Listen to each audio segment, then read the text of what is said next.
Olá, seja bem-vindo a mais um episódio do Grão a Barra Podcast. Esse que é o podcast mais gostoso aqui do site Notícias Agrícolas, sempre trazendo, né, as personalidades, as pessoas envolvidas aí com os setores de cacau e de chocolates, principalmente aqueles chocolates mais artesanais, né, os conhecidos Tree to Bar e Bean to Bar. Essa é uma modalidade que quem acompanha aqui o podcast, viu, né, ao longo do ano passado.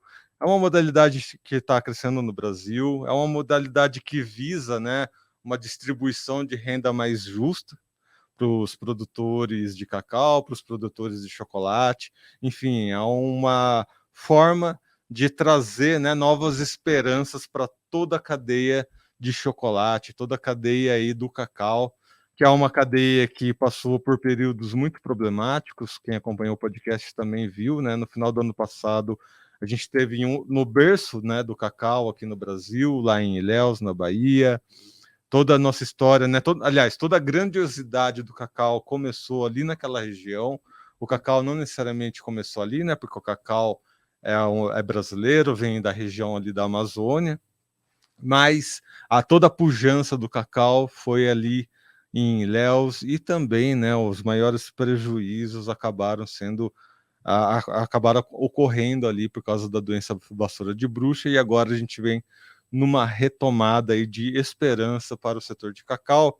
E essa esperança, ela se estende a tantos setores, né, dessa cadeia maravilhosa, que até pessoas envolvidas com gastronomia, né, com confeitaria, acabam aí abraçando a causa, e é a história de hoje que acaba envolvendo um pouco essa paixão, né, por gastronomia, confeitaria, por chocolates, que a gente vai contar um pouquinho hoje.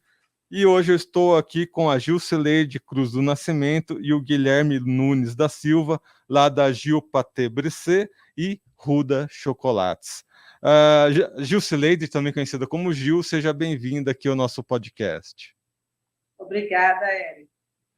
E Guilherme também, seja bem-vindo aqui ao nosso podcast. Obrigado, bom dia a todos. Bom, a Gilcileide, a Gil, né, e o Guilherme, eu preciso me acostumar a pegar, né, essa conversa mais descontraída, né, chamar ela pela Gil e tudo mais. Eles estão numa área do Brasil, né, numa região do Brasil, lá em Santa Catarina, em Tubarão. Quem acompanha o podcast está acostumado a ver o pessoal mais da Bahia, do Pará aqui, né, no podcast, e pode intrigar algumas pessoas, né? Como é que essa história chegou em Santa Catarina? Então, Gil, conta um pouquinho para a gente essa história de como você se envolveu com o Bean to Bar. Conta um pouquinho da sua história para a gente. O Bean to Bar, assim, como muito, né, muitas pessoas não conheciam esse movimento como eu, né? Eu não conhecia esse movimento. Eu sou formada em gastronomia e, infelizmente, eu não chegou ao meu conhecimento que eu poderia fazer o meu próprio chocolate. Então, com a pandemia, né, que nos acomete até hoje, ela fez a gente ficar muito tempo em casa, né? E esse tempo em casa, a gente que está acostumado, né, está sempre em atividade, fazendo alguma coisa e tal, e a mente não para, e a gente viu que a gente tinha que ver coisas novas, ver o que está acontecendo, o que as pessoas estão buscando, o que estão fazendo, né? Então, nós em casa, a gente procurou não ficar parado, né? E nos envolvemos bastante na internet. Foi numa plataforma de cursos que eu tive o privilégio de ter lá disponibilizado um curso com a Luísa Branco. E lá ela falava que poderia fazer o próprio chocolate. Eu, como assim? Porque a gente só conhece chocolate industrializado, né? Procura o melhor chocolate, melhor qualidade, mas era industrializado. Então, como é que eu vou fazer o meu próprio chocolate?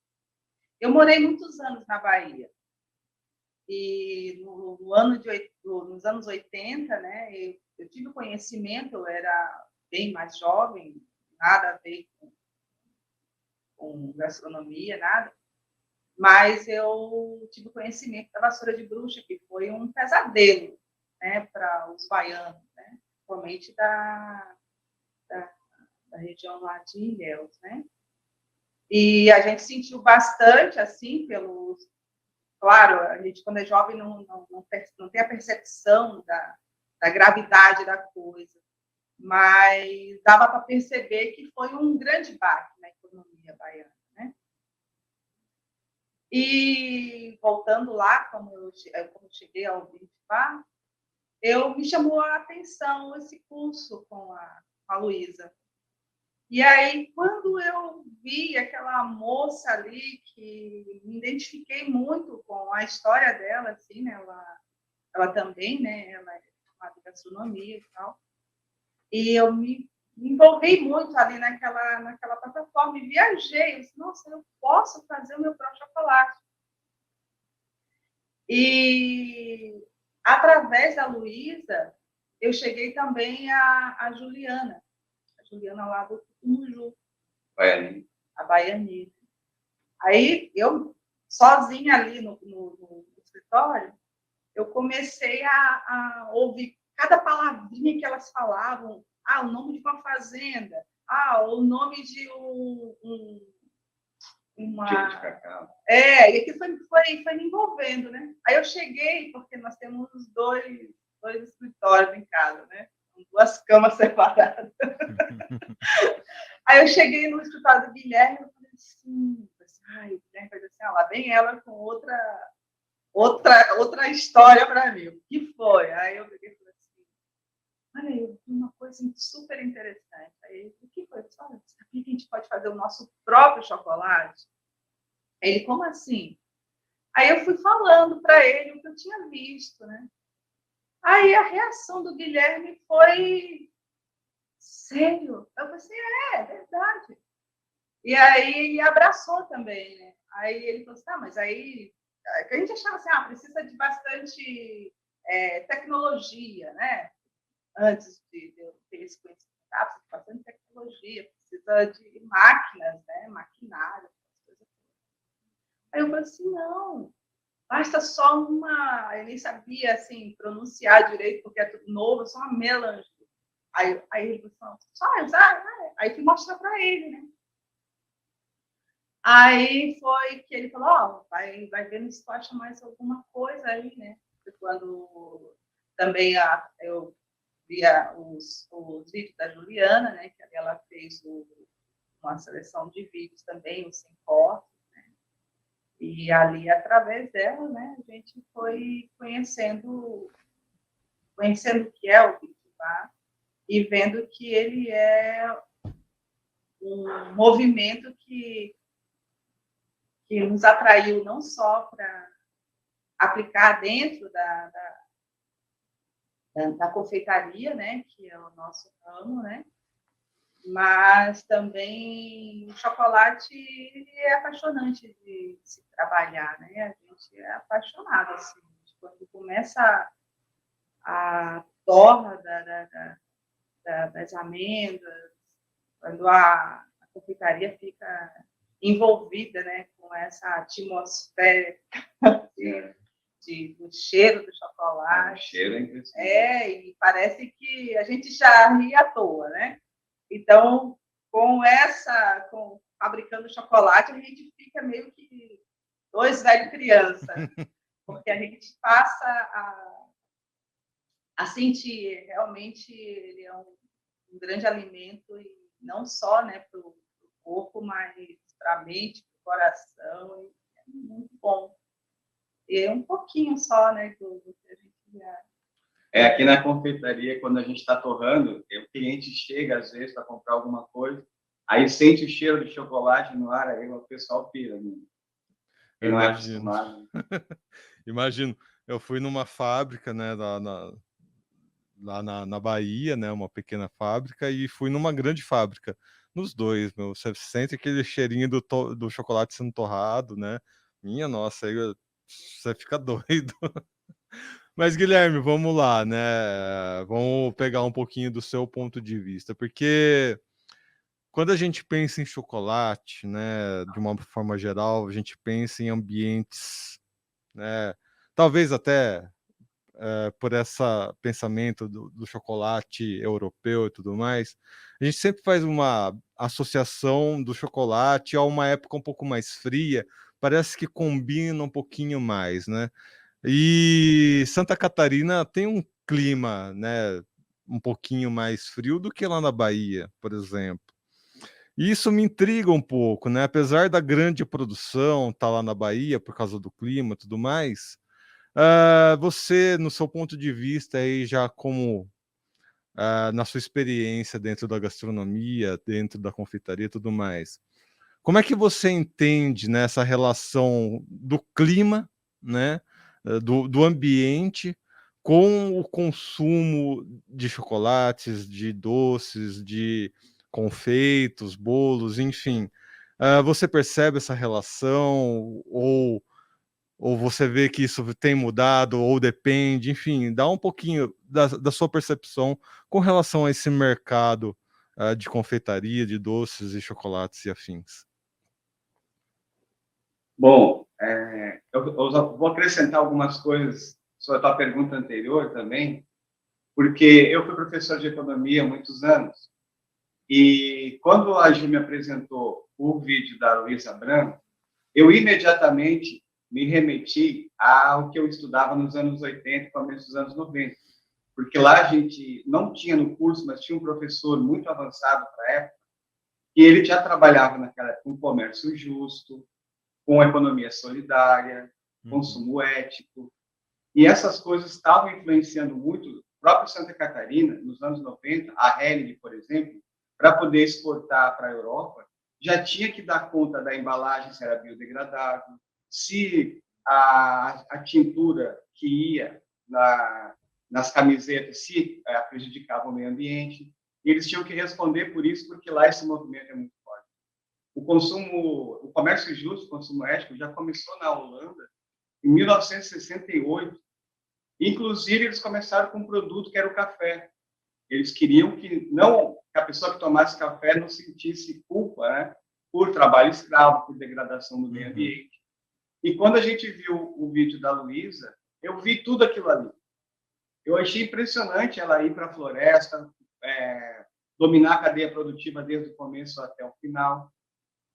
Então, isso é muito, muito interessante, esse movimento do Binto Bar, porque ele vai dar uma resposta a um problema muito sério que existe hoje na indústria dos alimentos. Lá na internet, no Netflix, por exemplo, tem um documentário chamado Roots, que é podre, né? Sobre a indústria de alimentos. E aí, no capítulo do chocolate, você fica impressionado, né, com o que acontece na indústria de chocolate. Você vai comer um chocolate e se sente culpado, porque o chocolate tem a ver com o trabalho infantil, o chocolate tem a ver com o trabalho escravo, o chocolate tem a ver com a degradação do meio ambiente, principalmente na Costa do Marfim e Gana, que são os maiores produtores. Tem um documentário que está no YouTube, chama O Lado Negro do Chocolate, que ele mostra, por exemplo, o repórter, ele começa na indústria de uma feira de chocolate e vai perguntando quem conhece de onde vem o cacau. E depois ele vai até a África e ele descobre um mercado de crianças. Então, é um negócio impressionante isso, né? E aí, o Binto Bar é um movimento que ele vai ao contrário dessa lógica. É a lógica do capital.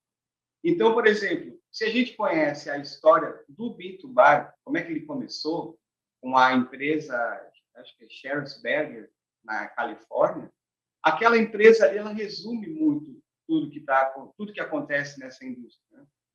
Eu não sei se tu conhece bem essa história, como é que começou. Lá no site do Chocolatras Online tem uma parte dessa história. No YouTube tem mais coisas. Ali resume tudo. É uma coisa bem interessante. Não sei se seria interessante eu contar essa história bem rapidamente, porque quem vai assistir esse vídeo e não conhece o tema, vai entender. É uma empresa, ela foi fundada por um médico que estava com câncer. Esse médico resolveu vender a clínica dele, foi para a França, ele acompanhou um chocolatier francês durante um período, ficou impressionado com o chocolate, voltou para os Estados Unidos e resolveu que ia produzir um chocolate puro. Né? E aí ele encontrou um paciente dele que trabalhava com vinhos. Esse paciente vendeu o negócio dele de vinho, se juntou com um médico e formaram essa empresa, que usou o nome, inclusive, da empresa de vinhos do paciente. E eles criaram essa empresa, e essa empresa ela adotou todos os princípios do consumo ético e da economia solidária. Né? O que ele fez? Eles foram até os produtores, descobriram como é que se produzia o chocolate, compraram um equipamento usado alemão, adaptaram outras máquinas e criaram essa empresa na Califórnia. Aí, o que aconteceu? Os consumidores ficaram impressionados com aquilo ali. E ele criou uma rede de clientes muito fiéis à marca. E foi um trabalho sensacional. E eles é que criaram essa denominação da barra, né, do grão até a barra.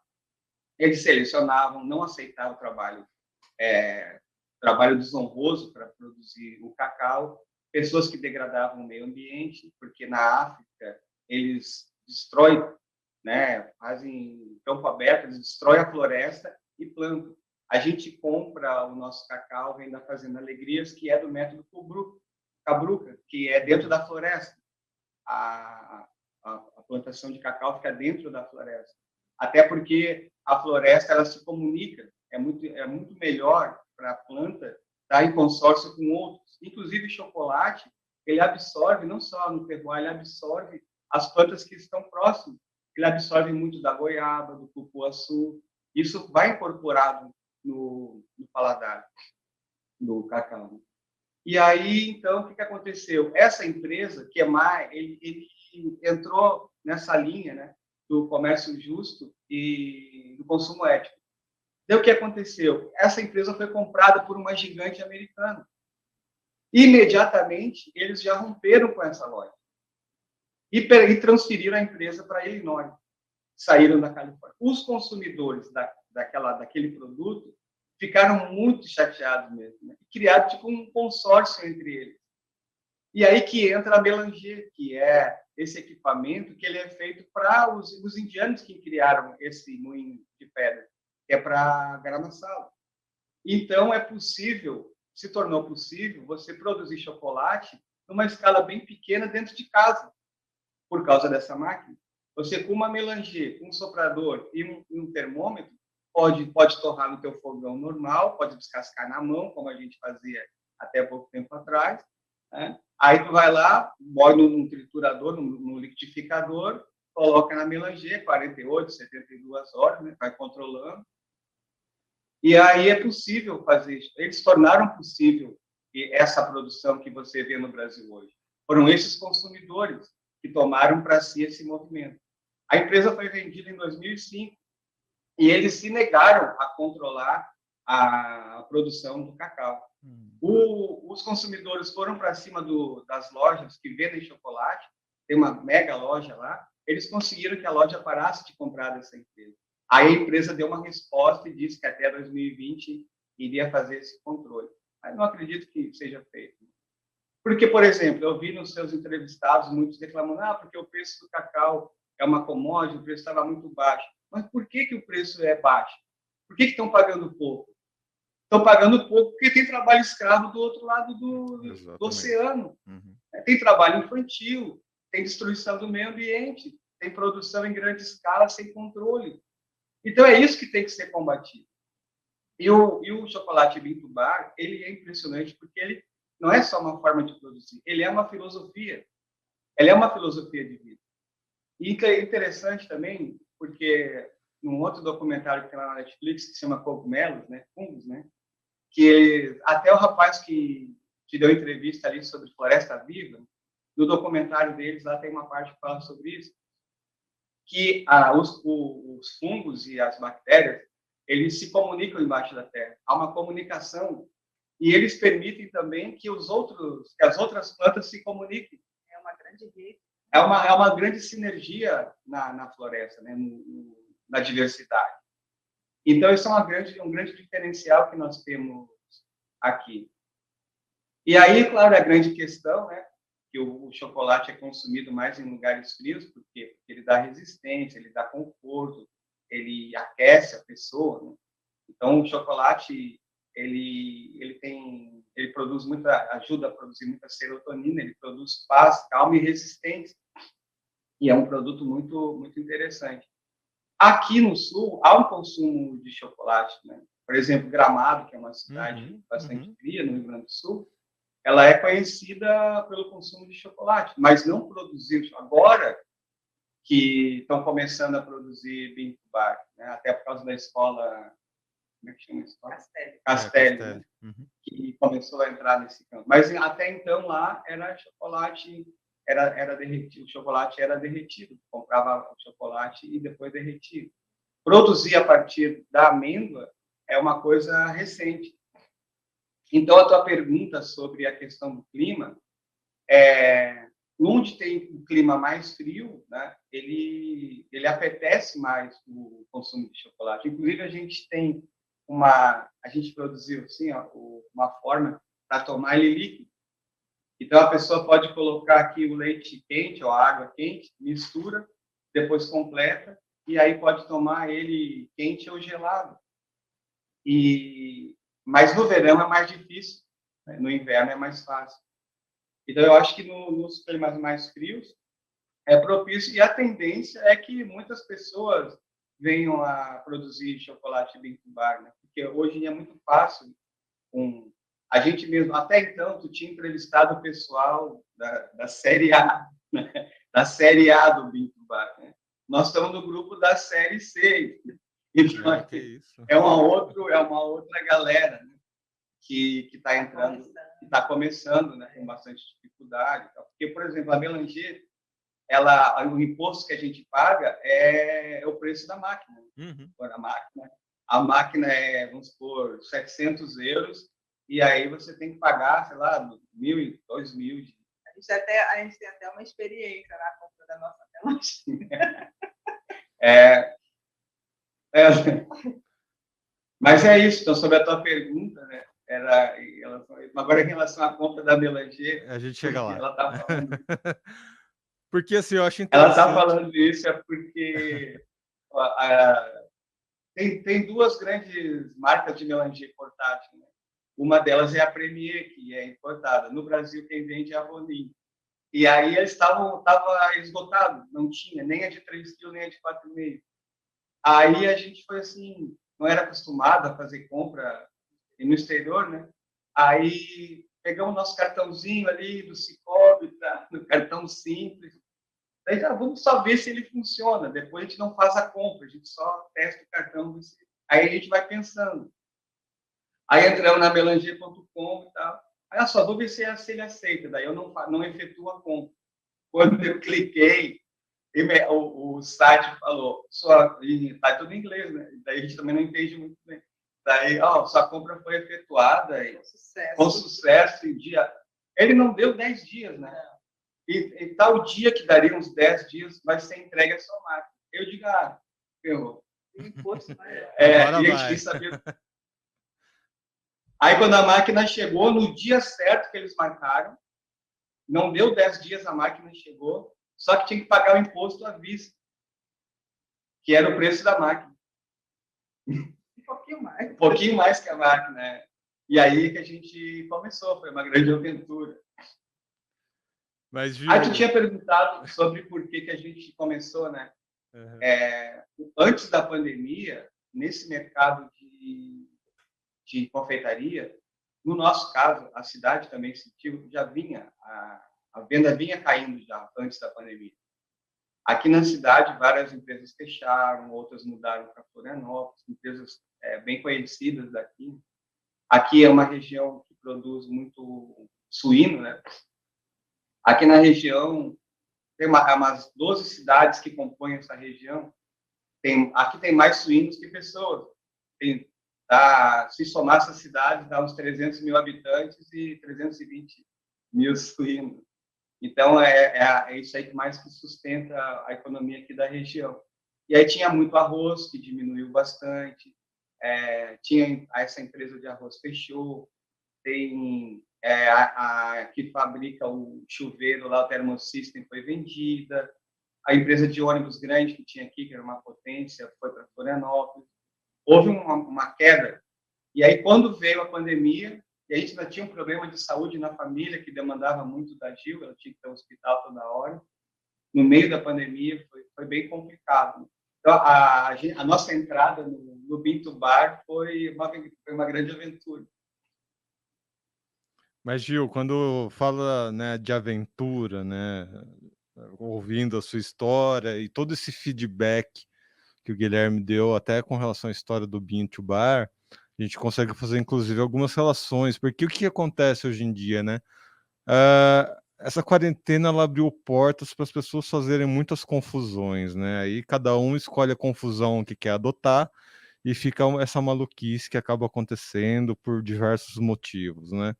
Quando o Guilherme nos conta, né, toda essa história, né, de um médico que decidiu iniciar um movimento, tudo mais, e contando, né, dessa relação europeia que ele foi conhecer, enfim.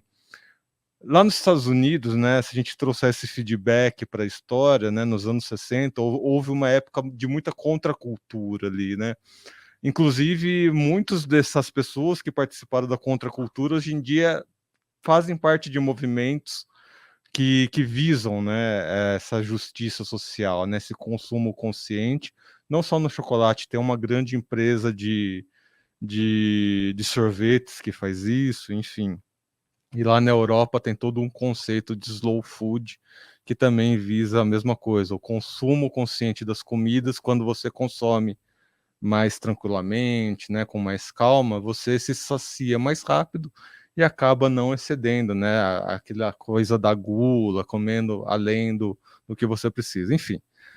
E aí a gente chega nessa aventura de vocês de adquirir um equipamento caro e pagar um imposto caro, enfim, são coisas que a gastronomia acaba passando, né? Você sabe, para ser gastrônomo, né? Para ser um chefe de cozinha, começa que você precisa ter as próprias facas, e cada faca é uma mais cara que a outra também. E aí precisa ter o próprio melanger, enfim.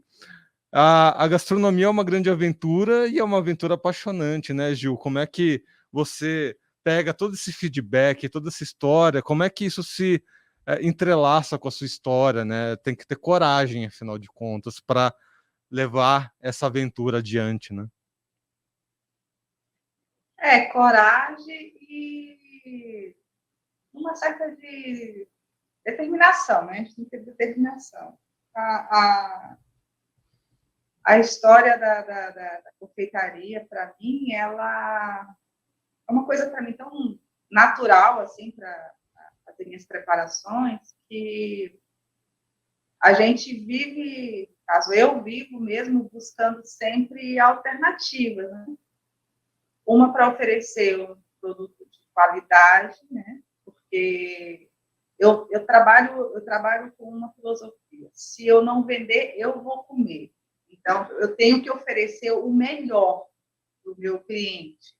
Porque se eu quero comer uma coisa boa, então eu tenho que oferecer para ele também essa minha intuição, ou essa minha intenção de criar coisas boas, né? Uma coisa.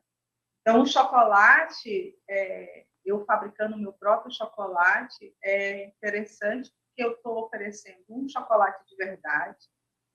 Eu estou contribuindo para o meu cliente não ter um consumo de aditivos, né, químico, né, que a própria indústria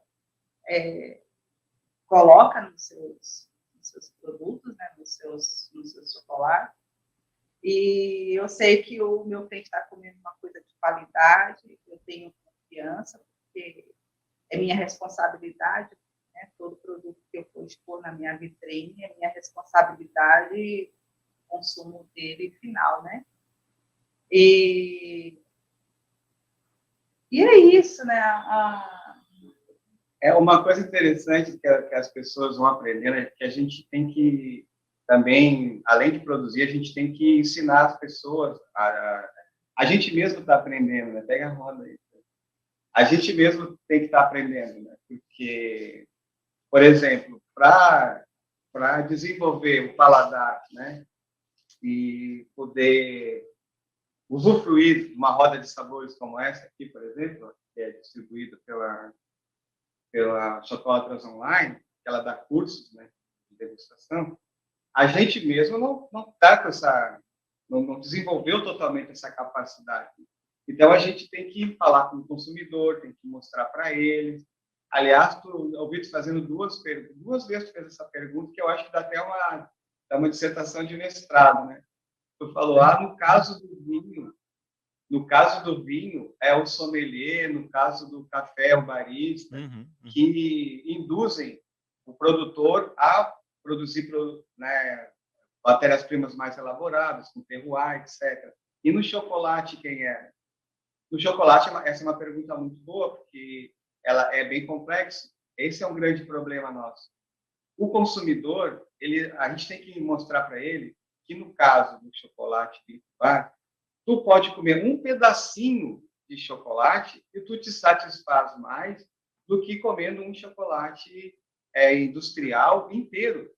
E já tem gente reclamando que já não está mais gostando de comer tanto chocolate assim. Aí, pronto, por quê? E aí a gente tem que gastar um certo tempo e explicar. E aí ainda bem que existem as redes sociais, a gente ainda não mergulhou firme nisso, né? Mas é através das redes sociais que a gente vai ter que preparar o consumidor para esse produto, porque ele é mais caro. O chocolate Vinto Bar usa o cacau, ele é 1% da produção de cacau. 1% é selecionado para o consumo desses chocolates especiais. O resto vai para o commodity, né? Vai para a produção bulk. Daí, qual é a diferença? A gente tem que explicar o processo produtivo, que aí a gente não sabia que era tão complexo, tão interessante. Aí tem que explicar para as pessoas o processo, para elas saberem onde que a gente entra. Por exemplo, no processo produtivo, a parte que é feita na fazenda, que é plantar, colher, selecionar, e aí vem o principal, que eles, em postos de 400 quilos, eles vão fazer a fermentação. Isso demora uns 8 dias. Tem 3 fases da fermentação. Depois ele vai para a secagem. Aí tem que ter um telhadinho com roda, porque ele não pode pegar sereno. Aí de dia abre, de noite fecha. Aí depois ele é selecionado e sacado e vem para nós. Ora, nessa hora da fermentação é que o sabor vai entrar na amêndoa. Ali que é o auge, o ponto alto da produção de chocolate é essa hora. Quando chega para nós e vem para a torra, o que a gente faz? Na curva de torra, a gente vem e extrai esse sabor de volta, com notas que a gente pode desenvolver de acordo com a torra, com o produto que a gente tem, de onde ele veio. Tá? Então, é nessa hora que a arte do chocolate vai entrar, né? Para extrair de volta ali. Ora, uma indústria que trabalha com toneladas e toneladas vai fazer um trabalho como esse? Em quantos costos de 400 quilos precisaria para uma indústria gigantesca poder fermentar o cacau? E é da lógica do capital sempre fazer o mais rápido possível. Então, o que eles fazem? Eles não fermentam adequadamente. E aí, o que acontece? Eles vão lá, compensam na torra e depois o sabor vai vir de onde? Por isso que quando a pessoa pega um chocolate industrial e olha ali os ingredientes, tem vezes que nem a massa de cacau está em primeiro lugar. Sim. Tem mais açúcar do que massa de cacau e um monte de outros produtos químicos. Né?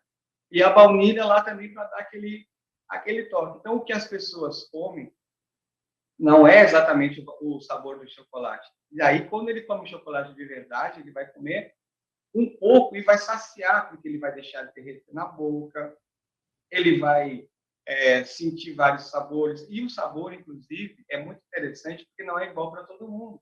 Essa roda de sabores, por exemplo, depende muito da tua infância. Ele vai buscar referências que tu tem na tua infância. O mesmo chocolate, para um vai lembrar, eu lembro de bergamota. O outro vai dizer, mas eu lembro de melado, sei lá. Cada um não é uma coisa única para todos, né? Não é uma ciência exata. Cada pessoa vai sentir um sabor diferente porque vai remeter à sua história. Então é fantástico esse mundo do chocolate. Né? O nosso trabalho aqui é de formiguinha mesmo. E aí então a gente tem que preparar o consumidor. Porque aqui a gente tem clientes que não conheciam a amêndoa de cacau. A gente deixa separadinho aqui para a gente começa a falar sobre chocolate, né? A gente mostra para eles, eles ficam impressionados, assim. Só que é um trabalho que tem que ter muita resiliência. Tem que ser. E a gente, o que faltaria para nós, eu acho que a gente participa de um grupo, né? O grupo ali da pessoal da terceira divisão tem um grupo, sabe? Ele é organizado pela Vitória. Ela é sócia daquele que tu entrevistou. Natan. Sei. Então, ela mantém um grupo no Telegram, da galerinha da série C ali, entendeu? E aí... Não fala assim. Pera. A galera que tá... Oi? Não, pera que a gente chega lá, Gil. Esse negócio da terceira série aí, né, da série C, a gente vai falar isso aí, mas vamos lá, Guilherme. Diga. Não, pode continuar a sua explicação. Então, é que talvez seja o momento já de a gente se organizar para ter um canal de divulgação que possa, no YouTube, e que vai refletindo no Instagram, que as pessoas possam passar pequenos vídeos no WhatsApp e tal, de ensino, para as pessoas aprenderem, saberem dessas informações, saberem como degustar o chocolate. Toda vez que a gente vende, a gente mostra, até manda, às vezes, a outra roda de sabores que a gente tem ali, para a pessoa treinar, brincar em casa, né, com as pessoas da família, para ver como é que funciona o paladar de cada um. Aí tem um material interessante, que é o livro que a Vitória escreveu sobre Bean to Bar, fala sobre os 3 pilares do Bean to Bar, que é ser limpo, ser justo, né? Então, a gente vai divulgando esse material, mas é muito pouco. Teria que ter, já era a hora de ter, assim, um trabalho coletivo, todo mundo se juntar e produzir no YouTube, no Instagram e no WhatsApp material de divulgação, porque é um mundo tão lindo, tão fantástico, tão empolgante, tão apaixonante, e ele é pouco divulgado. E a gente não tem condições sozinhos de fazer isso. Aí, Gil, essa terceira divisão aí, eu não concordo muito, até mesmo pela provocação que ele fez no começo, né? De que, né, o barista fez os cafés especiais, o sommelier faz os vinhos, vão ser os multiplicadores, né? No caso, eu acredito muito que serão os confeiteiros, serão vocês, né?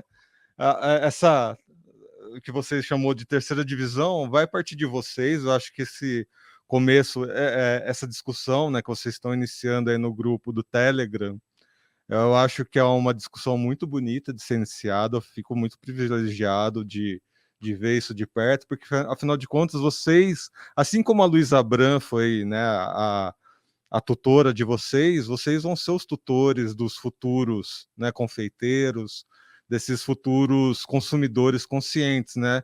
Assim como essa história que você contou do médico dos Estados Unidos, meu caro Guilherme, você é o próximo, né? Você está nessa linha aí, você e a Gil estão na linha aí de condução do Bean to Bar, da confeitaria consciente, afinal de contas, vocês estão na linha de frente, lidando direto com os clientes.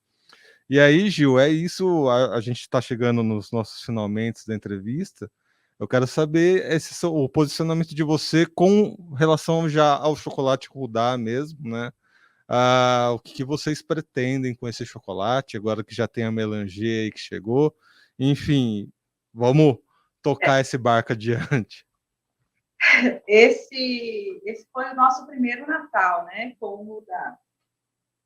E foi muito bom, assim, a gente tá numa cidade...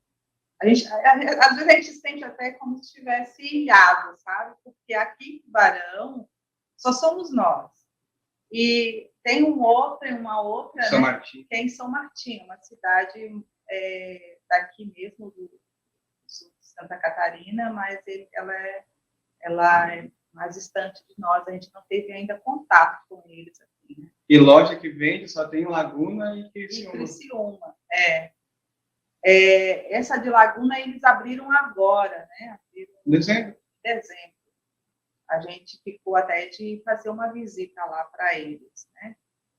E o Rudá, a gente acredita bastante, né? Acredita bastante nesse movimento do Fubá, e a gente quer fazer do chocolate, né? A gente quer ter uma dedicação, né? Exclusiva para ele, né? A nossa confeitaria, ela tem 100 metros quadrados. Mais ou menos. 100 metros quadrados, a gente tem uma sala separada, né? Aí lá a gente é o nosso cantinho lá para fazer as preparações, mas a gente ainda está devagar ainda, né? Porque a gente teve que criar os equipamentos. A gente tem uma assessoria muito boa do nosso fornecedor de amêndoas de cacau, que é o Antônio, né? O Antônio Lavini, lá da Fazenda Alegria. O Antônio, ele é muito legal com a gente. Né? A gente tem o contato direto, assim. Manda uma mensagem para o Antônio, já ficou da família, assim, né? E eles fabricam chocolate também, é o Sempre. Cenoura.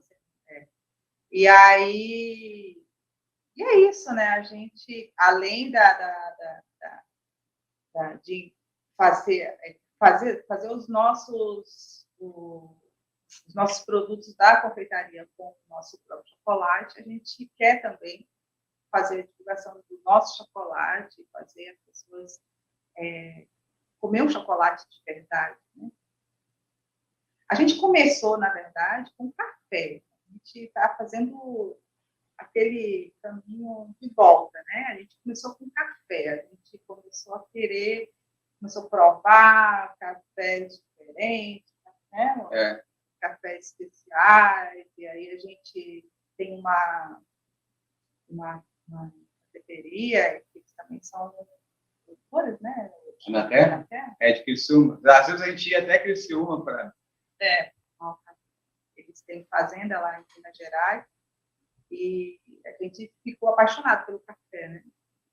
Então, a gente começou com café, aí uma coisa está puxando a outra, né? Mas eu acho que o chocolate é mais novo, é muito interessante. A gente estava vendo um seriado na Netflix chamado Atypical, que é sobre um menino autista. Ele era fissurado em pinguins. E aí ele entra na faculdade, daí a professora de artes pergunta para ele assim: você tem que buscar a essência de você. E aí ele foi buscar qual era a essência do pinguim. Ele adotou um pinguim no aquário lá, e ele foi buscar a essência do pinguim. E aquele capítulo mexeu muito com a gente, foi muito interessante levantar essa questão. O chocolate, se a gente puder, a gente vai migrar só para trabalhar com o chocolate, porque somos só nós dois, a gente não tem funcionário. É só nós dois há muitos anos, e é bem difícil. Mas o chocolate, ele é tão fantástico, é tão incrível, não é à toa que os astecas usavam em rituais. Né? Os espanhóis, quando viram o pessoal, a resistência que eles tinham usando chocolate, quando tinham que lutar, eles ficavam, às vezes, 10 dias lutando só na base do chocolate. Então, eles ficaram impressionados com a força dessa bebida, né? E realmente, assim, o Theobroma tanto do cacau quanto do cupuaçu, eles têm o mesmo nome, né? Theobroma. A gente tem, assim, uma oportunidade, trabalhando com chocolate, de mexer com a nossa essência. Tá? É um negócio que pega fundo, né? É uma filosofia mesmo. Eu acho que a gente descobriu nesse trabalho, ainda não é muito rentável para nós, porque a gente está começando, é difícil vender, a gente está tentando entrar no mundo digital ainda, que para nós somos analógicos, né? Então, para nós é bem difícil ainda entrar no mundo digital, nós estamos batalhando, estamos tentando. Mas o chocolate é mais interessante do café, eu acho. A sensação que eu tenho é de que... Não, são dois pretinhos que agradam. É isso aí. É muito bom. Café e chocolate, eu acho que é o casamento perfeito. Muito O perfeito. chocolate, o Vinto Bar, eu acho que ele é revolucionário, né? Ele mexe com... Ele vai mexer com o paladar das pessoas. Tem muita gente que vem aqui, por exemplo, reclamando que está tendo alergia, sabe? Por causa da alimentação. Então, a alimentação do mundo moderno, ela é tóxica. Então, tem pessoas aqui que fazem, tem o exame para fazer o teste de alergia, ele detecta 20 tipos, né? Mas não consegue detectar todos.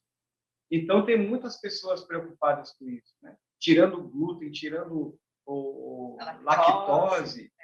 A gente criou uma linha sem glúten e sem lactose para atender essas pessoas, porque realmente a gente viu uma aula sobre a farinha, a mudança que teve a farinha, né? 400 vezes maior a potencialização do glúten na farinha, então é algo que vai mudando muito. O corpo humano está chegando no limite para a comida industrializada. E o chocolate, assim, ele tem o Vinto Bar específico, ele mexe com o consumo, ele mexe com a saúde, ele mexe com a sua consciência ecológica, consciência social, ele agrega as pessoas. Tá? As pessoas que comem em família. A gente vendeu uma caixa, a gente estava vendendo uma caixa com vários produtos no Natal, para as pessoas compartilharem com a sua família. Então, é bem revolucionário o chocolate Vinto Bar. Ele é muito mais do que um produto alimentício. A gente está ficando famoso, o Erickson viu a gente. Pois então, nem sei como é que descobriu. E o negócio da Série C é brincadeira, pelo seguinte, a Série C, ela não queria que eu falasse da Série C, mas porque é o seguinte, é que há uma distância muito grande, né? Esse pessoal que tu entrevistou até agora, eles têm uma capacidade financeira, intelectual e tal, e de organização muito maior do que a nossa. A gente está no grupo dos pequenos, assim, que está começando agora com uma pequena máquina, podendo comprar um saco de cada vez, né, uma arroba de cada vez. Então, para nós é mais difícil, né? Mas tem uma galera... Mas eles são muito atenciosos. É uma comunidade muito forte. Eu tenho percebido bem isso. Eles são muito atenciosos, são muito prestativos. A gente costuma sempre estar pedindo algumas informações, a gente pergunta, eles respondem. A gente tem uma certa aproximação assim, com essas pessoas, elas se colocam à disposição para ajudar. Eu acredito que não só nós, né, que estamos começando agora, né, mas outros também, né, que possam estar começando. E eu sei que eles têm essa preocupação de... É muito interessante nesse ramo é que o espírito competitivo é muito baixo, sabe? A cooperação é muito maior. Nesse grupo do Telegram, por exemplo, é algo incrível, sabe? As pessoas se ajudam muito. A pessoa larga uma dúvida ali, não estou conseguindo a temperagem assim. O outro já vai lá, já dá uma resposta em cima. E fica de noite.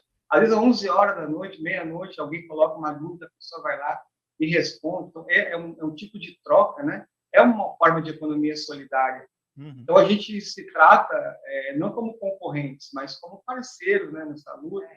E as pessoas comemoram as suas vitórias. Tem uma moça lá do Rio de Janeiro, aquela que coloca a banquinha dela. É a Ana Almadori. A Almadori, ela é sensacional. Ela coloca a banquinha dela no fim de semana, e aí ela vai, tira foto, daí pessoas que estão no grupo, não conhecem ela, vão lá pessoalmente conhecer, aí postam foto com ela. e elogiam o trabalho, um vai dando força para o outro, é muito legal. Esse trabalho nosso mesmo, a gente está fazendo já para deixar bem. Também não tem muito tempo, a gente já tem aqui... já tem um século e mais um pouquinho, né? Mas a gente sabe que o que a gente está... sementinha que a gente recebeu e também está cuidando, né? Está plantando, a gente sabe que a gente vai estar deixando para a próxima geração. Então, é até uma coisa, é gratificante, porque a gente sabe que a gente está fazendo uma coisa boa, né? A gente está deixando a nossa marca aqui, né? E essa filosofia é muito interessante, porque assim, ó, a gente às vezes está lidando muito com violência, com agressão, né, com hate e tal. E aí, por outro lado, a gente vê essa galera jovem, tipo Greta Thunberg, essa galera toda, né, que está defendendo o meio ambiente, defendendo os animais, defendendo o planeta. Então, tem uma galera nova que está chegando que a gente não está vendo, não está percebendo muito, mas eles estão vindo com força. Tem um amigo nosso que é músico, ele passou no concurso agora para, acho que é em Minas Gerais, que ele fala de música, né, em Ourinhos. Esse rapaz é sensacional, né? A gente conhece ele há muitos anos. E ele veio aqui nos visitar e ele começou a falar, parecia que ele conhecia tudo de Linkin Park. E é a primeira vez que ele tinha.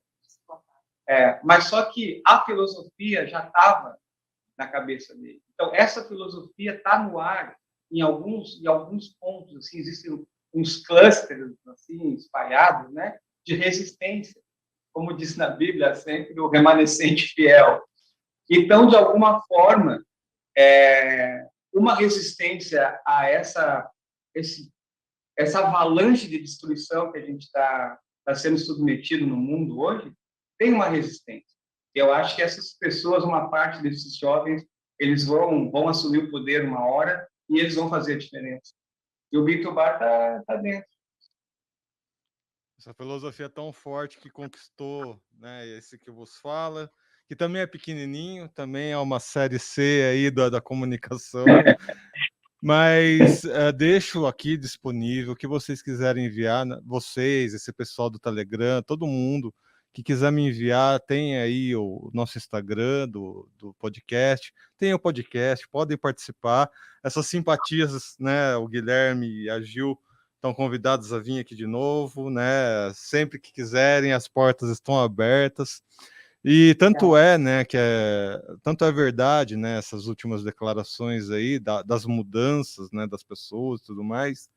Eu sou prova, né, de que é possível mudar, né, a quarentena, acabei exagerando um pouquinho aí em algumas comidinhas, eu não tinha intolerância, acabou, né, meu organismo acabou criando uma intolerância a alguns alimentos, então isso é fato, pessoal, mudar hábitos às vezes é o caminho necessário para se manter saudável, né? Tenho 2 pequenininhos lá em casa, quero ver eles crescer, tudo mais, e o alimento é uma coisa muito séria, né?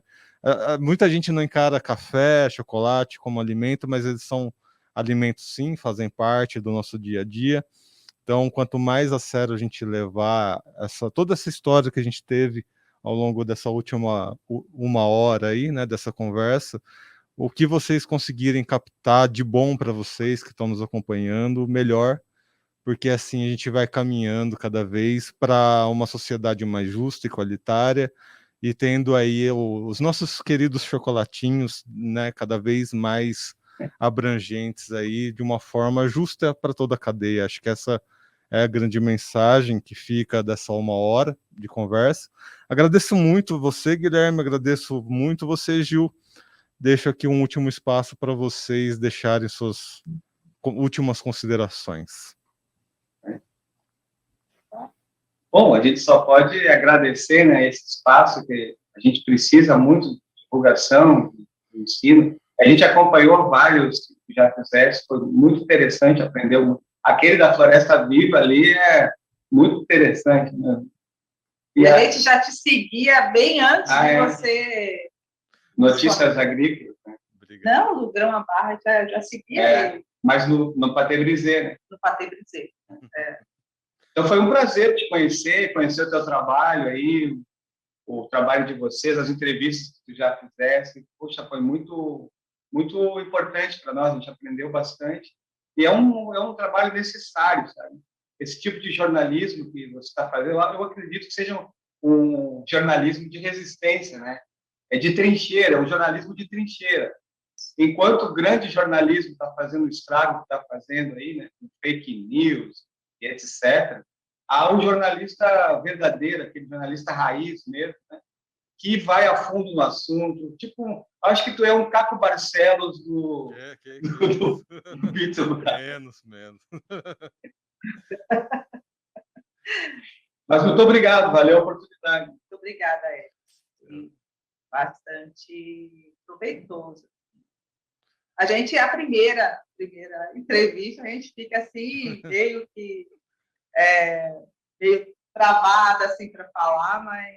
A gente nunca tinha usado o Zoom, nunca falou em live, né? Mas o importante é isso, né? Ir aprendendo, eu estou aprendendo também, são 6 meses de aprendizado, espero que eu tenha muitos anos aí de aprendizado com vocês, com o pessoal do Chocolate. Fico muito feliz, né, de estar tendo essa abrangência, né, nesse setor tão querido. Espero ver vocês aqui mais uma vez, né, aqui no nosso podcast. E da próxima vez, nada de Série C, hein, seu Guilherme? É da Série A para cima. Bom, muito bem, pessoal. Lembrando, então, que estamos em todas as redes sociais. É muito importante que vocês sigam as nossas redes no Instagram, no Twitter, no Facebook. E nós temos esse podcast disponibilizado de 2 formas, né, para que você consiga assistir tanto a versão áudio e vídeo, né, no YouTube, mas normalmente para isso precisa ter uma internet melhor, um Wi-Fi e tudo mais. Então, tá com uma internet boa, vai lá no YouTube, assiste, deixa o like, assina o canal, ativa o sininho, né? Todos esses procedimentos para que você sempre receba novidades, quando, né, todas as entrevistas quando forem ao ar. E o YouTube recomendar, né, esses vídeos para cada vez mais pessoas, para que elas sejam os produtores de cacau, de chocolate, os mais bem informados do Brasil. E você está numa internet 5G, ou, aliás, 5G ainda não chegou, né? 4G, ou uma internet um pouquinho mais fraca, né? Você pode fazer o download do episódio lá no Spotify e ouvir a versão apenas áudio. Aí você consegue ouvir na sua viagem de carro ou ao longo do dia de trabalho. Aí você escuta no melhor momento, sem utilizar plano de dados, enfim. Comunidade é a palavra de ordem. Lembrando mais uma vez, né? Você que está aí e quer divulgar o seu trabalho, quer ter uma experiência, né, de ver o seu trabalho sendo divulgado, entre em contato comigo. O Do Grão à Barra faz parte da filosofia Bean to Bar, faz parte dessa filosofia cooperativista, né, de cooperação mútua. Eu acredito muito nessa filosofia, desde antes de conhecer, né, o Bean to Bar, eu já tinha essa filosofia da colaboração na comunicação. Então, quem quiser, né? Se você entrar no Do Grão à Barra, no Instagram agora, nesse momento, vai ter informação lá, por exemplo, da IPC, né, que é a Associação das Indústrias Processadoras de Cacau, e eles me mandaram e pediram a publicação numa parceria colaborativa ali, enfim, tá lá. E assim como esse espaço foi dado para a IPC, tá aberto aí para todo mundo que quiser mandar conteúdo, mandar um aviso, enfim, o que vocês quiserem, a gente conversa, vamos colaborar, que é um momento de retomada de esperanças, né? 2022 está aí, começando, com muitas dificuldades, e quanto mais a gente colaborar, estiver junto, quanto mais unir forças, mais coisas boas tendem a acontecer aí para todo mundo, beleza?